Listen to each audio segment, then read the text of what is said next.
क्या आपने कभी सोचकर देखा है कि जितनी लगन और मेहनत से आप ऑफिस में काम करते हैं, उसी मेहनत और लगन से अगर कोई और आपका काम करने लगे, वो भी कम सैलरी पर, तो क्या आपकी कंपनी आपको रखेगी या नहीं?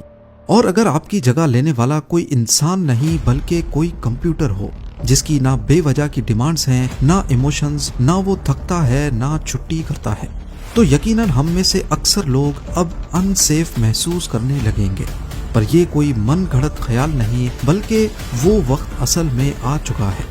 और ये कहना है जेफरी हिंटन का, जिन्हें एआई के गॉड फादर का लक़ब भी मिल चुका है। जेम टीवी की वीडियोस में एक बार फिर से खुशामदीद।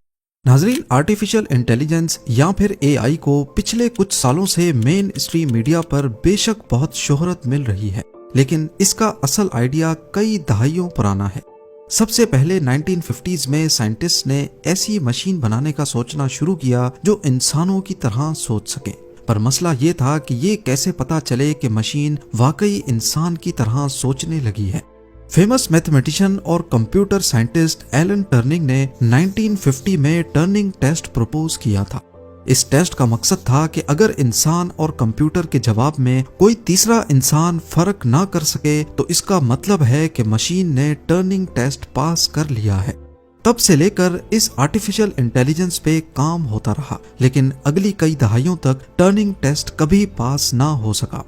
लेकिन फिर 2014 में आखिरकार टर्निंग टेस्ट पहली बार एक चैट बॉट ने पास किया।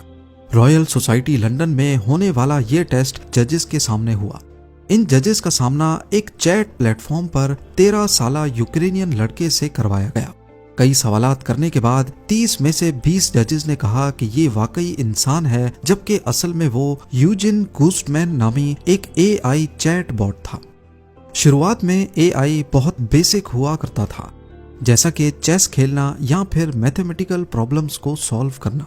लेकिन पिछले कुछ सालों में खासकर डीप लर्निंग और न्यूरल नेटवर्क्स की डेवलपमेंट के बाद एआई ने ऐसी तेज रफ्तार पकड़ी है जिसकी किसी को उम्मीद नहीं थी। और इस तेजी को परवान चढ़ाने वालों में से एक अहम नाम है जेफरी हिंटन, जिनको एआई का गॉड फादर भी कहा जाता है। जेफरी हिंटन वो शख्स हैं जिन्होंने गूगल में 10 साल तक एआई पर काम किया, और जब उनको लगा कि ये चीज इंसानों से ज्यादा इंटेलिजेंट हो सकती है, तो उन्होंने गूगल जैसी कंपनी को छोड़ दिया, सिर्फ इसलिए ताकि वो खुलकर दुनिया को इस खतरे से आगाह कर सकें। जेफरी हिंटन ने आर्टिफिशियल इंटेलिजेंस, खासकर न्यूरल नेटवर्क्स और डीप लर्निंग के फील्ड में ऐसे काम किए हैं जो आज के मॉडर्न एआई मॉडल्स की बुनियाद बन चुके हैं। Back propagation algorithm, neural networks और डीप लर्निंग के साथ साथ हिंटन कई मशहूर एआई साइंटिस्ट के मेंटर भी रह चुके हैं, जिसमें मेटा के चीफ एआई साइंटिस्ट येन लुकोन और योशुआ बेंगियो भी शामिल हैं। इन तीनों ने मिलकर 2018 में टर्निंग अवार्ड भी जीता, और इसी वजह से इनको God father of deep learning कहा जाता है। जेफरी हिंटन का सीधा कहना है कि इंटेलिजेंस में इंसान अब दूसरे नंबर पर आ चुके हैं, क्योंकि पहला नंबर एआई ने हड़प लिया है। इसी तरह हिंटन के मुताबिक एआई, जो फिलहाल इंसानों का काम आसान करने के काम आ रहा है, बहुत जल्द ये पूरे के पूरे प्रोफेशंस को खा जाएगा। हिंटन ने एक इंटरव्यू में उन जॉब्स की लिस्ट बताई है जिन्हें एआई इतनी आसानी से टेक ओवर नहीं कर पाएगा। पर पहले जानते हैं उन जॉब्स के बारे में जो एआई के गॉड फादर के मुताबिक अनकरीब आर्टिफिशियल इंटेलिजेंस की नजर होने वाली हैं। पहला नंबर है कस्टमर सपोर्ट एजेंट्स का। हिंटन के मुताबिक एआई का सबसे पहला शिकार कस्टमर सपोर्ट एजेंट्स होंगे। क्या आपको मालूम है कि मोबाइल ऑपरेटर्स और बैंक्स में ज्यादातर कॉल सेंटर स्टाफ को अभी से ही एआई ने रिप्लेस कर दिया है, और शायद अनकरीब कॉल सेंटर्स के एजेंट्स हिस्ट्री बन चुके होंगे। क्लारना, जो कि एक ऑनलाइन पेमेंट वेबसाइट है, उसके सीईओ ने पिछले साल कहा था कि एक एआई चैटबॉट हमारे 700 एजेंट्स के बराबर काम कर रहा है। उन्होंने डिटेल में बताया कि कंपनी पहले 7000 कस्टमर सर्विस एजेंट्स रखती थी, लेकिन एआई चैटबॉट की वजह से अब उन्हें सिर्फ 3000 की जरूरत है। सोचें, 4000 लोग एक ही झटके में रिप्लेस हो गए, क्योंकि एआई 24/7 अवेलेबल है। उसको गुस्सा नहीं आता और वो पलक झपकते ही जवाब देता है।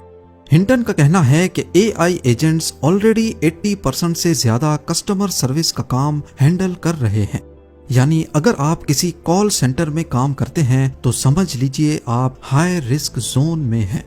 नंबर 2, कुछ अरसे पहले तक लगता था कि अदालत और लीगल मामलात में एआई का घुसना इतना आसान नहीं होगा, लेकिन अब लीगल असिस्टेंट्स और जूनियर लॉयर्स का प्रोफेशन खतरे में पड़ चुका है।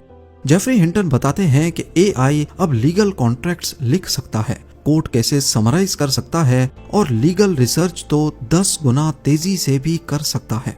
हार्वी एआई और GPT-4 जैसे टूल्स आज ग्लोबल लॉ फर्म्स में इस्तेमाल हो रहे हैं। जहां एक जूनियर लॉयर को केस हिस्ट्री लाइनअप में 3 दिन लगते थे, वहीं एआई यही काम 30 सेकंड्स में कर देता है, वो भी तमाम रेफरेंसेस और पास्ट में हुए फैसलों को नजर में रखते हुए। ये सिर्फ वक्त बचाने की बात नहीं, बल्कि एआई अब ज्यादा एक्यूरेट, अनबायस्ड और हर लीगल डेटाबेस तक रसाई रखता है। यही वजह है कि लॉ फर्म्स अब जूनियर लॉयर्स को हायर करने से कतरा रही हैं। नंबर 3, आज से पहले लिखने वाला काम हमेशा क्रिएटिव समझा जाता था, लेकिन अब एआई की क्रिएटिविटी के आगे सब ढेर होता दिख रहा है। Writers, copy editors, content creators और ब्लॉगर्स, ये सब एआई की नजर होने वाले हैं। यहाँ तक कि एआई ने खुद गूगल की प्रोडक्ट्स को भी काफी नुकसान पहुंचाया है। blogspot.com गूगल का एक फेमस ब्लॉगिंग प्लेटफॉर्म था जहां ब्लॉगर्स आर्टिकल पब्लिश करते थे, लेकिन पिछले चंद सालों में इस वेबसाइट की ट्रैफिक में खातिर खा कमी देखी गई है। हिंटन का कहना है कि प्रॉम्प्ट इंजीनियर्स अब नए राइटर्स होंगे जो एआई को सही प्रॉम्प्ट देते हैं, बाकी काम एआई करता है।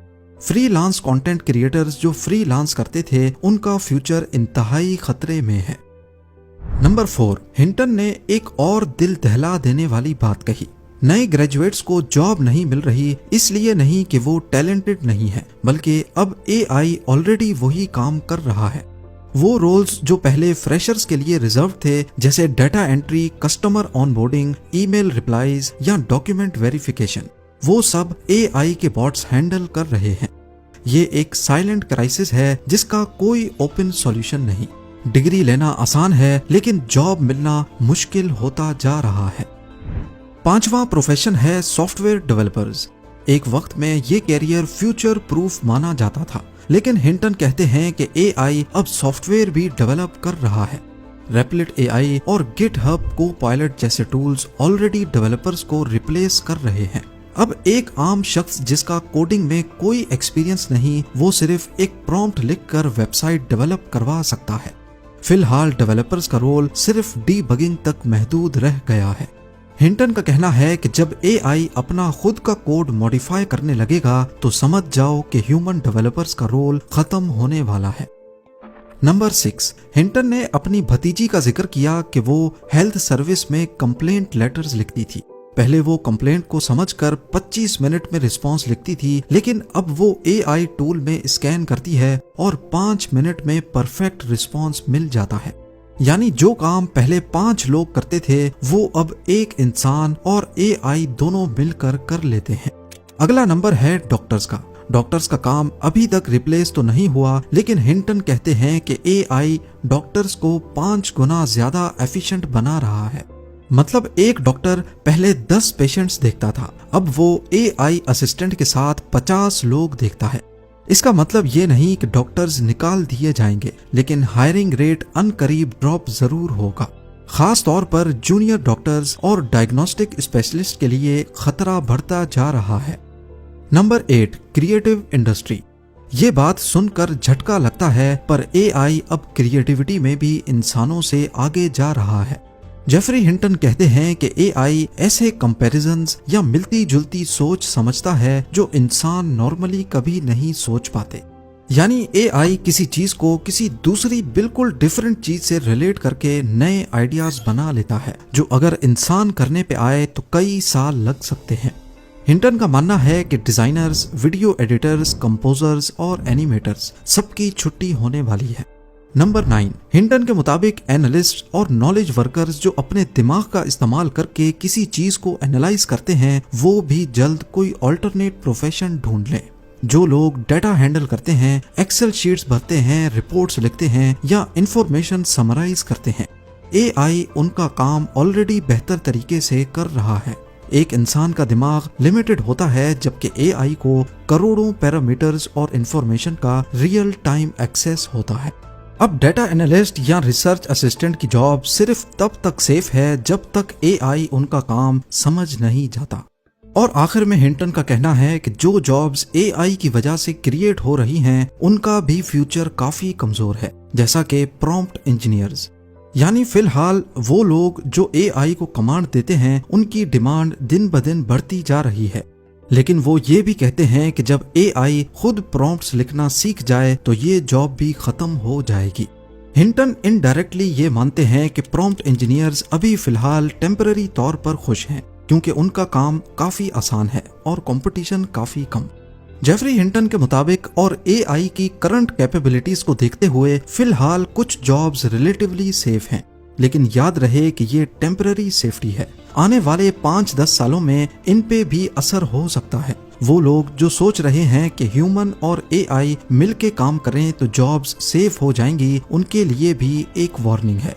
हिंटन कहते हैं कि ये सिर्फ एक ट्रांजिशनल फेज है। अभी एक आदमी और एक एआई मिलके काम करते हैं, लेकिन कल एआई वो काम अकेला करेगा और फिर उस आदमी की जरूरत नहीं पड़ेगी। अब आखिर करना क्या चाहिए? आपके पास 2 रास्ते हैं। या तो इग्नोर करो और उस दिन का इंतजार करो जब कंपनी आपको निकाल देगी, या फिर हर किसी को अभी से ही प्रिपेयर रहना होगा। स्किल सेट बदलनी होगी, ऐसी स्किल सीखनी होगी जिनको एआई आसानी से टेक ओवर नहीं कर सकता। मिसाल के तौर पर इंटरव्यू में जब हिंटन से पूछा गया कि आप एआई टेक ओवर के दौर में लोगों को क्या कैरियर एडवाइस करेंगे, तो बिना कुछ सोचे उन्होंने कहा प्लम्बिंग। ये वाकई काफी अजीब बात है कि एआई का गॉडफादर ऐसे मशवरे दे रहा है, पर असल में वो अच्छी तरह जानते हैं कि एआई की कमजोरी क्या है। हिंटन के मुताबिक हर वो फील्ड जिसमें इंसानी हाथों का इस्तेमाल होता है, वहाँ एआई आसानी से नहीं घुस सकता। मसलन plumbers, electricians, construction workers, mechanics, technicians, welders, carpenters, security guards और थेरेपिस्ट्स, और कई ऐसी जॉब्स जिसमें फिजिकल प्रेजेंस और हाथ से काम करना जरूरी होता है। एआई अभी सिर्फ एक सॉफ्टवेयर है। इस तरह के फिजिकल काम जहां रियल टूल्स और हाथों का इस्तेमाल होता है, उनमें एआई या रोबोट्स का काम करना इतना आसान नहीं होगा। इस वीडियो का मकसद डराना नहीं बल्कि जगाना है। ये एहसास दिलाना है कि आने वाला वक्त बड़ी खामोशी से एक एक करके लोगों को बेरोजगार करने लगेगा।